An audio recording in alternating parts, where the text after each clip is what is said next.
찌는 듯한 무더위와 함께 해변의 계절이 찾아왔습니다. 해변을 찾는 이유, 바로 이것 때문이 아닐까요? 바다 하면 태닝하는 거 아닐까요? 누구나 건강한 피부를 만들고 싶은 건 당연한 일. 하지만 자칫 질병으로 이어질 수 있다는데요. 뜨거운 태양, 피해야 할까, 즐겨야 할까? 태양을 즐기는 법을 만나봅니다. 일상과 과학을 넘나드는 유쾌한 토크 뉴턴의 사과나무. 오늘은 시원한 해변에서 여러분께 인사를 드립니다. 정말 바람직한 방송이지 않을까 싶은데 이렇게 탁 트인 바다를 보니까 저도 뛰어들고 싶다 이런 생각 들거든요. 근데 아니 지금 6월에 이제 개장을 하면 정말 바쁘시겠어요. 정말 1년 중 가장 바쁜 시기가 돌아왔습니다. 1년 365일 정말 열심히 지켜야 하는 바다지만 특히 여름철 바다는 인명사고가 많이 발생하기 때문에 더욱 신경을 써서 지켜야 합니다. 얼마나 바빠요, 정말? 하루에 한 20만 명 정도가 오는 날도 있어요. 3.8km 대천 해수욕장이 사람으로 꽉 찬다 보면 됩니다. 여름 바다 하면 특히나 이제 여성분들 같은 경우에는 그 남자들도 그래요. 이게 태닝.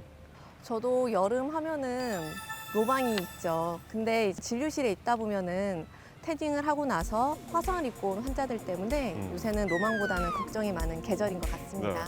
정말 가장 고민하시는 분이 또 우리 경사님이시지 않을까.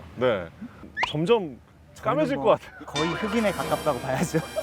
그늘에 들어가면 얼굴이 보이지 않습니다. 이빨만 보입니다.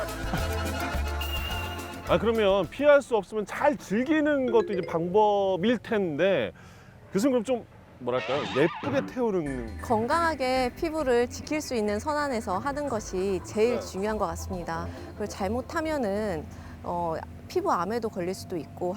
이게 정말 암이 발생될 수 있어요? 자외선이라는 것은 자외선 A랑 자외선 B가 있는데 자외선 A 같은 경우는 우리 피부에 깊숙이 침투를 하고 주름이나 피부암 이런 것들을 유발을 하고 자외선 B 같은 경우는 피부에서 얕은 부분에 노출을 되게 만드는데 이런 부분 같은 경우는 일광 화상이나 이런 부분에 관계되어 있습니다. 그래서 제가 예전에 사실은 지금 진료 시간에 제가 예전에 사실은 옥상에서 저희 집 옥상에서 팬티만 입고 포도씨유를 전신에 바로 제가 약 1시간씩 앞뒤로 태운 적이 있었거든요. 그때 굉장히 쓰라렸거든요. 포도씨유를 바르신 거는 잘하셨네요. 이제 그걸 잘한 거라고요? 골고루 태우기 위해서 하신 거니까. 아니시네요. 나 정말 깜짝 놀랐네. 자외선 차단제, 여러분은 얼마나 알고 바르시나요? 선크림은 해수욕장 같은 뜨거운 데만 해수욕장에서만 바르는 걸로 알고 있는데 양 조절을 얼마나 해야 되는지 선크림을 바를 때마다 어떻게 발라야 되는지 그게 궁금해요. 실내와 실외를 구분해 바르는데 먼저 이마와 볼, 턱과 목 순으로 발라줍니다. 이때 귀와 뒷목까지 골고루 발라야 효과가 있다니 참고하세요.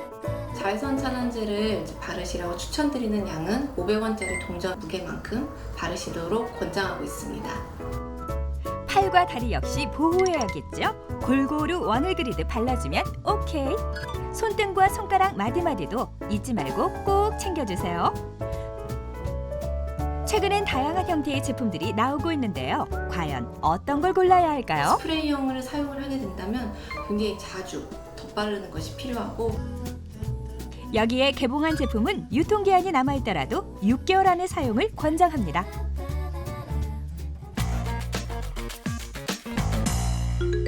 자외선 차단제를 바르잖아요. 예. 저도 이제 오늘 조금 이제 발랐는데 이게 또 어떤 게 좋은 건지 자외선 A를 차단하는 것을 이제 PA 지수라고 얘기를 하고 자외선 B를 차단하는 것을 SPF라고 얘기를 하는데 이제 SPF가 있으면 늘 SPF 50 이상 제품을 저는 사요. 정말 좋은 건 줄 알고.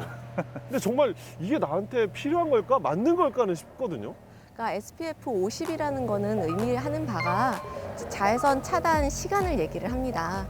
그래서 SPF 1 같은 경우는 20분 정도, SPF 50 같은 경우는 20을 곱하면 1000이 되겠죠. 1000분.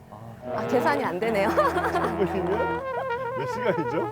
하지만 우리가 해변가나 땀 흘리고 이럴 땐 그럴만 자꾸 자외선 차단제가 벗겨지게 되니까 그거를 2~3시간마다는 덧발라 주시는 것이 필요합니다. 정말 자주 바르셔야겠어요. 바르고 발라도요. 네. 워낙에 나와 있는 시간이 많다 보니까 그냥 포기하게 돼요. 그러다 암 걸린다니까요. 아, 그래서 주름이 발라야 많으신가? 지금 어디 있어요? 내가 정말 아이들 있잖아요. 아이들은 뭐 이게 덥건 춥건 마냥 뛰노는 게 너무 신난다는 거죠. 여기 오면 그냥 하루 종일 말리지 않으면 놀 텐데 우리 아이들은 어떻게 해요? 6개월 이상의 아이들 같은 경우는 무조건 필수로 자외선 차단제를 바르시라고 얘기를 합니다. 하지만 6개월 미만의 영아들 같은 경우는 피부의 감수성이 높아질 수 있기 때문에 자외선 차단제 바르는 것에 대해서는 권유하지 않습니다. 그럼 어떻게 해요? 권유하지 않으면 어떻게 해요?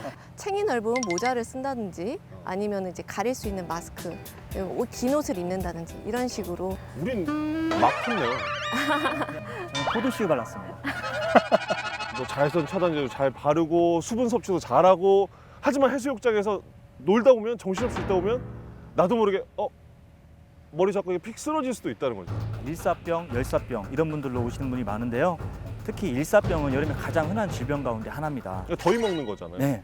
더위를 먹어서 우리 몸이 체온 조절을 못하는 거예요. 열사병은 정신 약간 이상 증세도 보이고요. 몸에 고열이 발생합니다. 그 당장 내 앞에서 이렇게 사람이 쓰러졌을 때 어떻게 해요, 그러면? 그러면 저희가 빨리 출동을 해서 여성분들 같은 경우에는 일단 인공호흡이 필요한지 안 한지. 왜 갑자기 인공호흡부터 얘기하세요? 아니 체온을 낮춰주시는 게 필요할 것 같습니다. 그래서 그 음지로 일단은 환자분을 옮기고 근데 사실 그렇게 하고 있어요. 이렇게 일사병이나 이런 증상을 호소하시는 분들은 시원하게 몸을 시원하게 하고요. 겉옷을 좀 벗기고. 여기서 겉옷이 뭐가 있다고 또 이상한 겉옷을 상상하시는데 네. 그게 아니고 상상하시면 안 돼요. 더 당황해. 말까지 듣는데 우리가 햇빛을 피하는 것도 중요한데 비타민 D를 만나려면 햇빛을 이렇게 직접적으로 만나야 하지 않나요? 당연한 말씀이죠. 그렇죠. 예. 일조량이 강할 때 건강한 성인 같은 경우는 한 2, 30분 정도 햇빛을 쬐면은 비타민 D가 생성이 됩니다. 적절한 양에. 근데 비타민 D는 왜 갑자기 이야기하신 거예요? 셀로토닌 뭐 이런 것도 분비가 돼서 기분이 굉장히 좋아지잖아요. 이 비타민 D가 필요한 게 꼭 이제 우리가 이제 피부에 필요해서 먹는다기보다는 그게 뭐 우울증이라든지 아니면 골다공증 이런 데도 굉장히 중요한 역할을 하기 때문에 비타민 D가 있어야 기분이 좋아지는 거예요? 그럼요. 그래서 우울증 환자분들의 치료 방법으로는 이제 햇빛 쬐이는 것도 치료 방법 중에 하나입니다. 저희는 우울증 걸릴 일이 없겠습니다. 이렇게 한여름 특히나 이제 우리도 놀아야 되잖아요. 네. 그래도 이렇게 좀 잘 즐길 수 있는 자신에게 맞는 적절한 자외선 차단제를 사용을 해서 피부까지 건강한 여름 햇살을 즐기셨으면 좋겠습니다. 날씨 덥다고 너무나 집에서 에어컨 바람만 쐬지 마시고요. 낭만과 추억이 살아 숨쉬는 대천 해수욕장으로 오세요. 수영을 못 하신다고요? 저 못해요 정말. 네. 걱정하지 마세요. 저희가 안전하게 지켜드립니다. 정말 공짜잖아요. 이렇게 자연이 주는 선물 여러분도 똑똑하게 잘 챙기셔서 누리셨으면 좋겠습니다. 자, 다음 시간에는 해변의 과학 제2부 낭만의 바닷속 숨은 과학으로 여러분 찾아뵙도록 하겠습니다. 자, 밥 먹고 딱 10분 함께 하시면 여러분의 일상이 더욱 즐거워집니다. 뉴턴의 사과나무.